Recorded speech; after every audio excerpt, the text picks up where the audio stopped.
Finian, Cunningham, born 1963, has written extensively on international affairs, with articles published in several languages. Originally from Belfast, Ireland, he is a master's graduate in agricultural chemistry and worked as a scientific editor for the Royal Society of Chemistry, Cambridge, England, before pursuing a career in newspaper journalism. For over 20 years he worked as an editor and writer in major news media organisations, including The Mirror, Irish Times and Independent. Now a freelance journalist based in East Africa, his columns appear on RT, Sputnik, Strategic Culture Foundation and Press TV. Published time 6 August 2017 0343. The unprecedented level of unauthorized media leaks aimed at damaging President Donald Trump over the past 6 months is an issue that goes way beyond freedom of press rights. It's a sign of how powerful, secretive forces within the U.S. state want this president ousted. This week, U.S. Attorney General Jeff Sessions claimed the number of Justice Department investigations into government leaks had tripled compared with under the Obama administration. If that's the case, then that marks an extraordinary extent of insubordination against President Trump. As the Washington Post reported, it was the first public confirmation of the breadth of the Justice Department's efforts to crack down on unauthorized disclosures of sensitive information. Read more. Who is behind the leaks? It could be from employees within the administration, working at the State Department or DOJ. It could be from people within the president's staff at the White House, as the ugly spat last week between former communications chief Anthony Scaramucci and former chief of staff Reince Priebus appear to indicate. More likely though, the flood of leaks over the past 6 months since Trump was inaugurated as the 45th president, has come from people within the intelligence agencies. That's the informed assessment of former State Department official James Jatras. The intelligence nexus, including the National Security Agency, the Central Intelligence Agency and the Federal Bureau of Investigation, are also the forces which would have complete and total access to all electronic communications, not just out of the White House, but across the entire world. Former NSA staff, like whistleblowers Edward Snowden and William Binney, have confirmed the technical capacity for such unlawful surveillance against U.S. citizens and indeed foreign leaders, such as German Chancellor Angela Merkel. The anti-Trump news media in the U.S. have tended to relate the leaking issue to the right of free speech.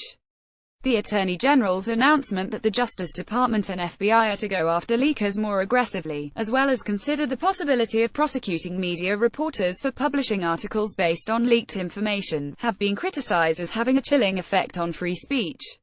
Sessions, the Attorney General, said that law enforcement officers would review policy on subpoenaing journalists to reveal sources. Refusal to reveal sources could result in prosecution and jail sentences for reporters. Such a development would indeed denote a serious infringement of accepted journalistic protections. Nevertheless, such First Amendment concerns over the right to free speech in this context seem rather contorted. The facts seem to indicate that the Trump presidency is being assailed by anonymous political enemies and that the media leaks are a key battleground for undermining his authority. Surely, the more disconcerting issue is how secretive agencies have been waging a non-stop media campaign over the past 6 months to destabilize an elected president. It seems misplaced to treat the issue, and the latest reaction of the Trump administration, as simply a matter of press freedom, when a full-on information war is being conducted to damage Trump. Read more. Strangely enough, despite the torrent of disclosures, nothing has emerged to merit charges of criminality against Trump. Admittedly, he and his entourage have been revealed as reactionary, uncouth, bigoted, distasteful and so on. But there's nothing criminal. And certainly, on the relentless media claims of Russian meddling in the U.S. election and collusion with the Trump campaign, not one piece of evidence has emerged from the deluge of leaks.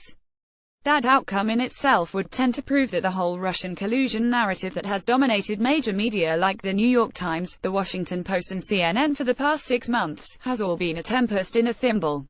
Trump has a point. If his private conversations with foreign leaders are subsequently leaked to media, then that represents a national security threat and a gross violation of his authority to negotiate with international counterparts. The disclosures this week in the Washington Post of transcripts to the phone calls between Trump and the Australian Premier, as well as, separately, the Mexican president, may not appear to have much importance. Trump comes across as boorish and racist when he refers to the subject of immigration. His personality also seems bullying and feckless. The private exchanges almost sound funny if not cringeworthy. Still, the leaking and publishing of these private conversations are a gross infringement of the president's authority. What if the subject of the conversation was nuclear weapons? What if Trump's interlocutor had been Russian President Vladimir Putin? What the leaks are about is an agenda to destabilize, neutralize and even oust the Trump presidency. It has been cogently argued elsewhere that the unelected dominant forces of the U.S. deep state, the intelligence-military-industrial complex, did not want Donald Trump to win the presidential election last year. They wanted his Democrat rival Hillary Clinton to prevail, for one urgent reason: that she was willing to pursue a more confrontational foreign policy toward Russia. Trump's oft-repeated desire to normalize U.S.-Russia relations is anathema to the vested interests of the deep state. Ever since his ascent to the White House, powerful sections of the U.S. elite have refused to accept the presidential election result. The Trump presidency has been hobbled at every turn. This has primarily taken the form of accusations of collusion with Russia, for which 3 high-level investigations have been appointed, and with nothing to show so far. The continual commotion over media leaks is another weapon wielded against the Trump administration.